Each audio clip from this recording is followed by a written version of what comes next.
In case you haven't heard me say it yet, if the question is football, the answer is Patrick Mahomes. After finally getting the better of Joe Burrow in one of the great performances of Mahomes' greatest through 5 seasons as a starter in the history of football career, Mahomes is the underdog against the Eagles to win his second Super Bowl. Here is Patrick Mahomes with an update on his ankle injury earlier today.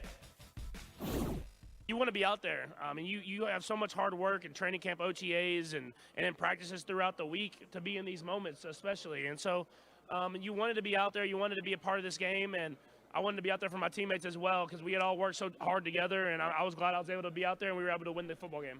I always test the field a little bit, but definitely the last game I tested out the ankle just a little bit extra just to see where I was at. With the adrenaline pump and everything like that. This game, I don't know. We'll see when I get there, I guess. But I feel like I'm in a good spot already, and I'll just continue to build and try to get myself ready to go for the game. NFL reporter Diana Rossini. There she is with me now. Diana, we just heard from Patrick Mahomes. What other update do you have on his ankle injury? Yeah, I was told he doesn't have any of that shooting pain going up his leg anymore. That was something he was dealing with around the AFC Championship game, even days after. Now he's really just dealing with soreness. And yesterday was a really crucial day for Mahomes because the rest of the team went through a very light walkthrough, but he was in full pads and he went through a lot of the playbook just to see how it would feel today. Not so much how it was feeling in the moment, but to see how the soreness would feel today and if he could continue going at that fast speed. Because today is a really important practice. It's their hardest practice of the week. They go through a lot of third down situations. They're in pads. They're hitting hard. They're moving quickly. They're doing all this. That way Sunday feels like it's a little slower. But that being said, today is another important day in terms of that ankle overall. But Patrick told me straight up, he said, look, I'm not going to be 100%. There's nothing that I can do about it at this point. All I can do is try to manage the pain as much as I can. And you heard him say, when it comes down to it, it's going to be adrenaline pushing him through some of that if the pain does increase and perhaps hold him back a little bit. But in terms of this playbook, Andy Reid told me this thing is wide open. They're not holding back at all because of the ankle. That's great stuff. Thank you, Diana. The Eagles' defense ranks top 5 in pressure rate, including the playoffs this season. But Mahomes has been one of the league's best quarterbacks under pressure.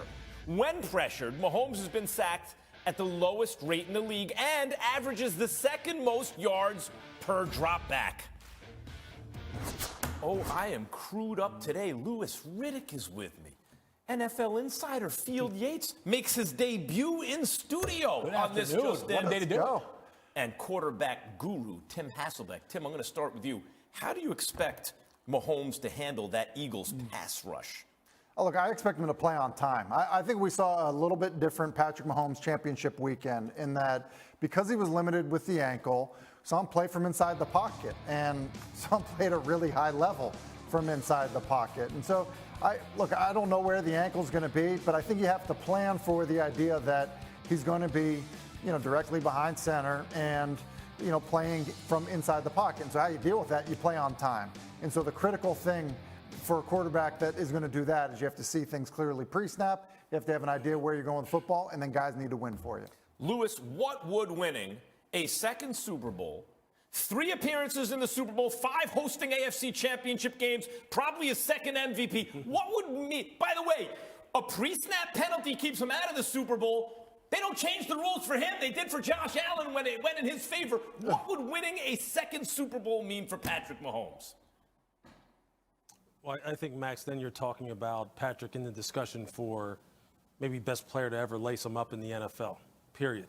Simply because of what he would have accomplished individually and collectively, already at 27 years old with probably 5, maybe 10 more years left to play in his career. I mean, I don't know. I'm not going to cap his upside as far as number of years. But legacies are always defined by winning. And now you wouldn't be able to, you wouldn't be able to knock him for not being able to get over the hump and win 2 out of 3 Super Bowls that he's played in, have multiple Super Bowl MVPs, multiple league MVPs. And now, individually, we've already said, and I think across the league and really across the football spectrum, that he may be the most talented football player to play the quarterback position ever. So when you tack on top of that the fact that he would be winning under the circumstances that he would have to win this game, think about it. Go back to the beginning of this season. He had one wide receiver come back into that wide receiver room that he had in the previous year, that being McCole Hardman, who won't even be playing in this game. Everyone said when Tyreek Hill when he would leave, that his efficiency would drop off dramatically and his ability to produce explosive plays would drop off dramatically. That hasn't been the case. He's playing basically on 1.5 feet, so to speak, as far as his injury is concerned.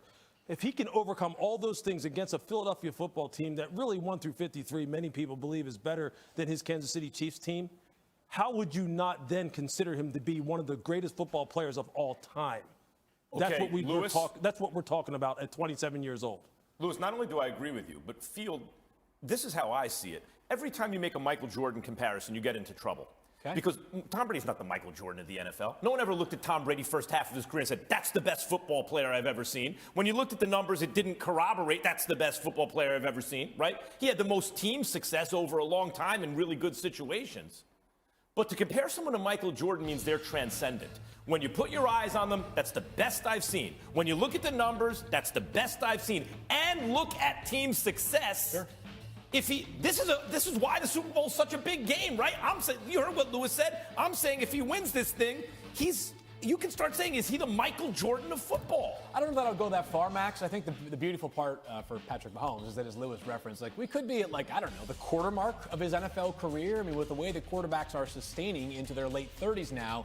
Tom Brady, though, not only did he have incredible team success, but of course, 7 Super Bowl rings speaks for itself. And now literally every passing record of note belongs to Tom Brady. So I think that before we can have any sort of Tom Brady conversation, I'd like to see a quarterback be at a minimum of 4 or 5 rings before we start to get into that territory. But I think every other player, as far as resume or legacy is concerned, is in play after 2 Super Bowl wins in 5 years. Let me just say something about Tom Brady. Second half of his career, yes, it was also oh my God, he's so good, right? Yeah.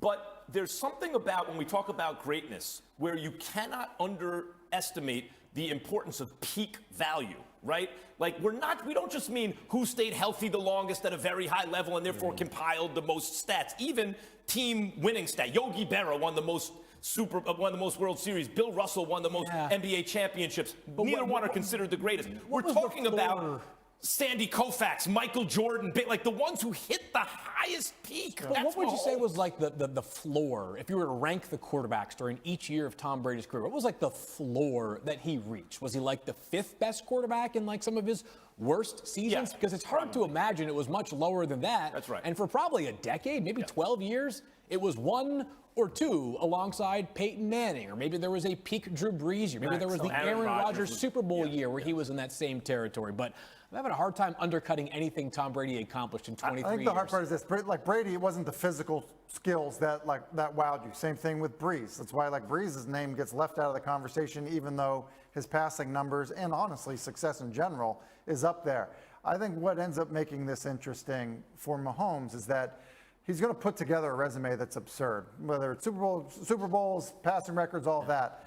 But the physical tools are impressive, the way it was when you saw Jordan or someone else be other guys can't do that. I call college games on Saturdays. When college quarterbacks warm up now, they all go through their Patrick Mahomes routine now of the crazy throws and stuff. That's what he's changing the way people want to play the position. And then when you have that stuff, you can always become a guy who reads it quicker, gets rid of it even quicker, does all the stuff that Brady does. But you can't just invent the stuff. You can't grow into the stuff that Mahomes does. Much